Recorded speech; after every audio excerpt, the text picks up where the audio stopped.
Para terminar, quería comentaros un poquitín sobre la arquitectura interna de esos conmutadores, ¿vale? Y hay diferentes esquemas clásicos para diseñar la electrónica interna de ese conmutador. Y no voy a entrar en ellos. Quien tenga interés, pues mira, pues tenéis una especialidad sobre electrónica en la que podríais ver más sobre arquitectura de conmutadores. Pero sí quiero mencionaros alguna cosa por si vais a la literatura, que está muy interesante, tenéis algunas referencias, algunas son muy antiguas, pero de todas formas muchos de los conceptos se siguen manteniendo, ¿vale? Seguimos haciendo redes de Clos, por ejemplo. Fijaros, tenemos conmutadores que se llaman conmutadores espaciales, conmutadores temporales y conmutadores que combinan conmutación espacial y conmutación temporal. Conmutación espacial quiere decir espacialmente unir un cable con otro, simplemente. Conmutación temporal quiere decir yo poder hacer almacenamiento y reenvío por donde yo quiera en otro intervalo de tiempo. Y conmutación espacial se puede hacer tanto con telefonía analógica como digital, por eso ha existido de siempre, pero la conmutación temporal solo tiene sentido con información digital, que es donde yo puedo almacenar los bits temporalmente en un buffer y sacarlos en otro intervalo de tiempo, ¿vale? Pero como la conmutación temporal requiere que hablemos un poco de multiplicación por división en el tiempo y tal, pues bueno, un poco hemos comentado cuando hemos hablado de PDH y al final sería la idea de mover una llamada telefónica de un slot temporal a otro slot temporal, ¿no? Voy a comentar solo un ejemplo en el caso de conmutación por división espacial, ¿vale? Entonces aquí lo que vamos a hacer es elegir un camino físico interno en el conmutador entre una línea de entrada y una línea de salida. Se suele hablar de una capacidad del conmutador que suele ser simplemente pues, la capacidad de cada camino multiplicado por la cantidad de caminos simultáneos que puede establecer el conmutador. Bien, ¿por qué hablo de caminos? Porque puede haber internamente en el conmutador un solo camino entre un par de líneas, entre un par de puertos, solo un camino posible, o podría haber múltiples caminos entre el mismo puerto de entrada y el mismo puerto de salida, ¿vale? Entonces hablamos de conmutadores single path, donde hay solo una ruta internamente entre un puerto de entrada y un puerto de salida, o conmutadores multiple path, donde hay múltiples caminos internos entre una línea de entrada y una línea de salida. Y recordad que con miles de abonados esto pueden ser varios armarios, ¿vale? Entonces, cuando hay solo un camino, está muy bien porque es muy fácil elegir el camino. La lógica interna del conmutador es sencilla porque no hay más que un camino, ¿vale? El camino. Claro, si falla cualquier cosa en la electrónica en ese camino, ya no puedes unir esa entrada con esa salida. Desventaja. Ventaja de los múltiples caminos. Ahora, si falla algo en un camino, a lo mejor aún tengo otro camino disponible internamente en el conmutador, ¿vale? Desventaja, ahora yo tengo que elegir un camino u otro, y podría haber varios más, ¿vale? Detectar que ha habido un fallo en un camino y establecer el circuito, esa interconexión, por el otro camino. Bien, fijaros, un ejemplo de un conmutador espacial, esto sería la tecnología básica, el concepto de la tecnología crossbar, de barras cruzadas, conmutador espacial que solo tiene un camino. Bien, entonces yo tengo, en horizontal he puesto las líneas de entrada y en vertical las líneas de salida. Pueden ser full duplex entre unos abonados y otros abonados, o podría ser solo un sentido, me da igual, solo me interesa el concepto, ¿vale? El concepto es, yo quiero unir una línea horizontal con una línea vertical, ¿vale? Entonces, esas crucecitas que he puesto ahí son lo que llamaríamos los puntos de cruce, ¿vale? Y son elementos que yo puedo activar o desactivar.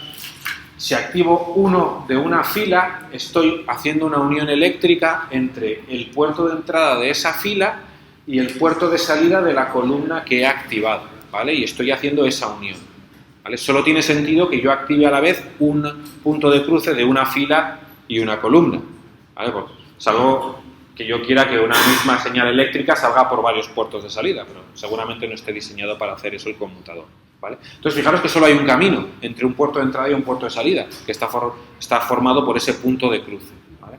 Fijaros que si yo tengo n puertos de entrada y n puertos de salida, yo tengo n por n al cuadrado puntos de cruce, ¿vale? Cuantos más puertos tengo yo, más me crece el número de puntos de cruce y crece de una manera cuadrática, ¿vale? Y tradicionalmente la complejidad de esta matriz de conmutación, de esa central y por lo tanto su coste, crecía con ese número de puntos de cruce. Entonces este ejemplo es cuadrado.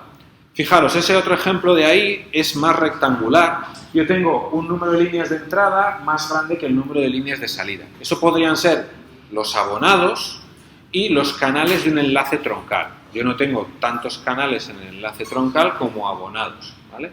La posibilidad de llamar de un abonado a un enlace troncal, ¿vale? Entonces, si esta es mi capacidad de conmutar un enlace de entrada de un abonado con una salida troncal, fijaros que, claro, aquí yo tengo n por m o n por k, ¿vale? Y como las salidas son menos que las entradas, yo tengo posibilidad de bloqueo. Tengo 6 salidas, si hay 6 abonados que ya están usando esos 6 canales, porque marco, por ejemplo, el primer punto de cruce arriba a la izquierda, luego el segundo de la segunda línea, el tercero, el cuarto, el quinto, el sexto, ya están esas 6 personas empleando los enlaces de salida, otro cualquiera no puede emplear ningún canal de salida porque están todos en uso, ¿vale? Y ahí tengo bloqueo, ¿vale? Porque no tengo suficientes enlaces a la salida, en el fondo, ¿vale? Sería bloqueo externo. Bien, entonces, para terminar, parte de la problemática que os comentaba aquí era la complejidad de esa matriz de conmutación crece con el número de puntos de cruce.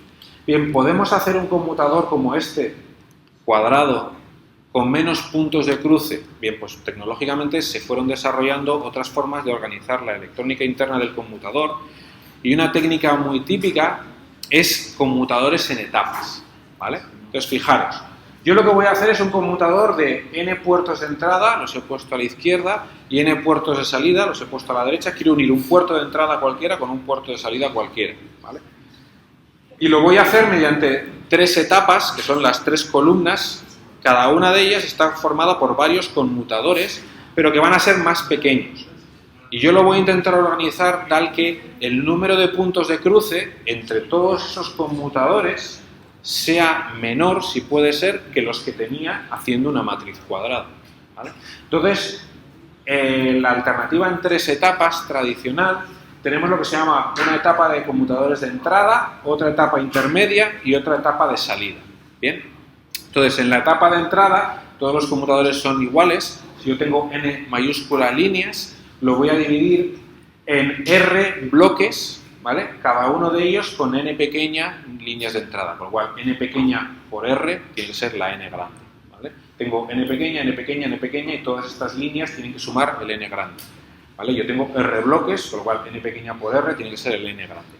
Cada uno de estos conmutadores tiene m líneas a la salida, ¿vale? ¿Por qué? Porque yo voy a poner una etapa intermedia que van a ser m conmutadores, ¿vale? Entonces, del primer conmutador de la etapa de entrada sale una línea al primer conmutador de la etapa intermedia, otra al segundo conmutador de la etapa intermedia, otra al tercero, otra al cuarto, otra al quinto, ¿vale? Entonces, por eso yo tengo m líneas de salida, porque tengo m conmutadores en la etapa intermedia, ¿vale? Y así todos. Y luego, la etapa de salida es simétrica, ¿vale? Si la etapa de entrada era n por m, la etapa de salida es m por n, con lo cual de cada conmutador de la etapa intermedia sale una línea a cada uno de los conmutadores de la etapa de salida, ¿vale? Esto es espejado, ¿bien? Con lo cual, los conmutadores intermedios son conmutadores r por r, ¿bien? Un ejemplo, fijaros, un conmutador 10 por 10. Yo puedo hacer un conmutador cuadrado 10 por 10 y tendría 100 puntos de cruce, 10 por 10, 100, todas las combinaciones. Podría hacer un conmutador en 3 etapas y hay múltiples formas de hacer las 3 etapas, según el número de conmutadores que yo ponga en la etapa intermedia, según en cuántos bloques yo parta la etapa de entrada, ¿vale? Entonces, fijaros en esta alternativa. Yo he partido la etapa de entrada en 2 bloques, 5 líneas y 5 líneas. Externamente, 10 líneas de entrada, 10 líneas de salida a un conmutador. La cuestión es cómo está hecho internamente ese conmutador, ¿vale? Entonces, el primer conmutador es 5 por 2, porque voy a poner 2 conmutadores en la etapa intermedia, porque tengo 2 conmutadores en la etapa de entrada, ¿vale? Entonces, el primer conmutador va una línea al primero de la etapa intermedia, otro al segundo de la etapa intermedia, del segundo lo mismo, ¿vale? Y espejado hacia la salida, esos conmutadores intermedios son cuadrados, 2 por 2, van hacia los de la salida, que son 2 por 5, 2 por 5, ¿de acuerdo? Entonces, yo he construido un conmutador 10 por 10, pero ahora si lo contáis, tengo 5 por 2, 10 puntos de cruce, más otros 10, 20 puntos de cruce en la etapa de entrada, otros 20 puntos de cruce en la etapa de salida, 20 más 20, 40, 2 por 2, 4, 4 y 4, 8, 48 puntos de cruce en total, ¿vale? Y lo he hecho con conmutadores más pequeños, ¿vale? Con lo cual hay menos gasto en esa electrónica de puntos de cruce. Y además ahora tengo varios caminos para ir entre una entrada y una salida. Ahora tengo un conmutador multiple path, tengo que poder elegir caminos. ¿Qué problema hay según cómo yo haga estas tres etapas? Fijaros, imaginad que el usuario 5 llama al usuario 2 y yo elijo, por ejemplo, ese camino por ahí abajo, ¿vale? Y ahora el usuario 6 llama al usuario 1. Entonces, yo no puedo irme por el conmutador de abajo porque esta línea de la etapa intermedia a la de salida está ocupada. Me tengo que ir por el de arriba para poder establecer esa llamada. ¿Y ahora qué pasa si el usuario 9, por ejemplo, llama al 5? Para salir del conmutador de la etapa de entrada solo puedo hacerlo por aquí, pero ahora no me puedo ir al usuario 5 porque esa línea está ocupada. No me podía ir por el de arriba porque la línea que llevaba el conmutador arriba estaba ocupada. Tengo bloqueo interno. La línea de entrada y la línea de salida están libres, pero internamente el conmutador no puede encontrar un camino. Se nos ha producido bloqueo interno. ¿Lo veis? Entonces, yo podría diseñar esas tres etapas para que no tuvieran bloqueo interno, ¿vale? Y hay una condición numérica entre esas M's y N's, ¿vale? De esas matrices, para que no se produzca bloqueo interno, es lo que se llama la condición de Close, pero bueno, según cómo haga uno esto, puede acabar con tres etapas y con más puntos de cruce que la matriz cuadrada, ¿eh? Así que hay que tener cuidado. Bien, pero fijaros, un detalle más, ¿no? Yo tenía un conmutador muy simple, que no era más que una matriz con unos puntos de cruce, es un bus y un relé que es capaz de unir ese bus con otro bus. Esto era simple, ¿no? Lo he partido en tres etapas, cada uno de ellos son conmutadores de ese estilo, y he podido reducir el número de puntos de cruce. Fijaros, lo puedo reducir aún más con esta técnica que os acabo de plantear. Porque si os fijáis, yo lo que he hecho es, he cogido un conmutador cuadrado, n por n, y lo he convertido en un conmutador de tres etapas, ¿vale? Fijaros que en la etapa intermedia yo tengo conmutadores cuadrados. Un conmutador cuadrado cualquiera de la etapa intermedia lo puedo volver a descomponer en tres etapas. Una etapa de entrada, una etapa intermedia y una etapa de salida. Y reducir de nuevo el número de puntos de cruce. ¿Vale?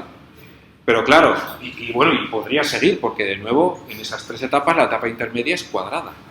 ¿Vale? Simplemente usando esta técnica para descomponer un conmutador cuadrado en tres etapas. Claro, fijaros cómo yo estoy intentando optimizar, reducir el número de puntos de cruce y estoy aumentando el número de caminos posibles, estoy aumentando la complejidad interna para elegir los caminos dentro del conmutador. Yo puedo tener que elegir caminos dentro del mismo conmutador, ya no en la red global, sino dentro de un propio conmutador cuando llegamos a ese nivel de complejidad, ¿vale? Entonces, en otro tema hablamos de las técnicas para elegir caminos, pero aquí paro lo que quería comentar hoy sobre estructura interna de conmutadores.